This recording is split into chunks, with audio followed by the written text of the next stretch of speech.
GMERS medical college અને hospital પોરબંદરના ENT વિભાગના તબીબો તથા અન્ય હોસ્પિટલ સ્ટાફે મળીને એક 60 વર્ષીય મહિલા દર્દીનો જીવ બચાવી ઉત્તમ કામગીરી કરી છે. થોડા દિવસો પહેલા હોસ્પિટલ ખાતે 60 વર્ષીય મહિલા દર્દી ગંભીર હાલતમાં આવી કે જેમને શ્વાસ લેવા માટે તથા જમવા માટેની પણ નળી નાખવામાં આવી હતી. દર્દીને ભૂતકાળમાં ક્લબસીલા ન્યુમોનિયા થઈ ગયો હતો, જેની સારવાર રાજકોટ ખાતે પ્રાઇવેટ હોસ્પિટલમાં લેવામાં આવી હતી.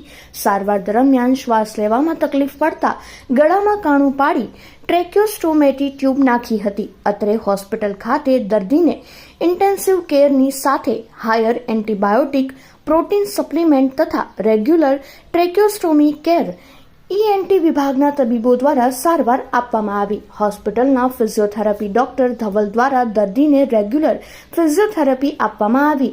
8 દિવસની રેગ્યુલર સારવાર પછી દર્દીને સંપૂર્ણપણે સાજા કરી હોસ્પિટલથી રજા આપવામાં આવી હતી. ત્યારે મહિલાએ પણ હોસ્પિટલની ટીમનો આભાર માન્યો હતો. તમારું શું નામ છે?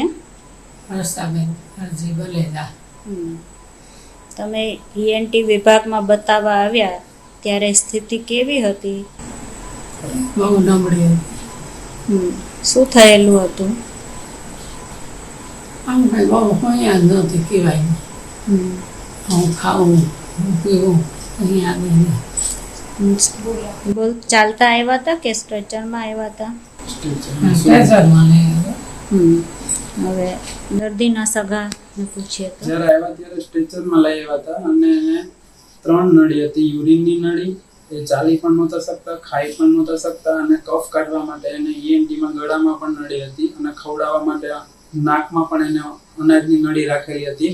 આવ્યા ત્યારે લિક્વિડ ઉપર જ હતા.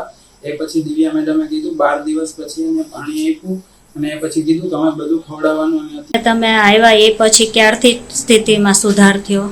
5 દિવસ પછી સ્થિતિમાં સુધાર આવી ગયો હતો અને પછી ખવડાવવા પીવડાવવાનું બધું મેડમે કીધું કે આને મોઢેથી ચાલુ કરો. અમે પેશન્ટ અત્યારે ખાઈ શકે છે. 2 દિવસ મોઢે આવ્યા પછી 3જા દિવસે પેશન્ટ એની રીતે ચાલતું થયું અને પછી બધું ખાવા પીવાનું અને દવા બધું એને મોઢેથી આપતા. એ પછી ધીમે ધીમે કરતા એક કરતા 3 નળી કાઢી નાખી છે. એ પછી અત્યારે પેશન્ટ ચાલી પણ શકે છે, ખાઈ પણ શકે છે અને બાથરૂમ માટે પણ એની રીતે તે જઈ શકે છે. અત્યારે આપને કેવું લાગે છે વર્ષાબેન? અત્યારે બપોરે જમો છો? હા, બપોરના અત્યારે મગ ખાઈને જાય.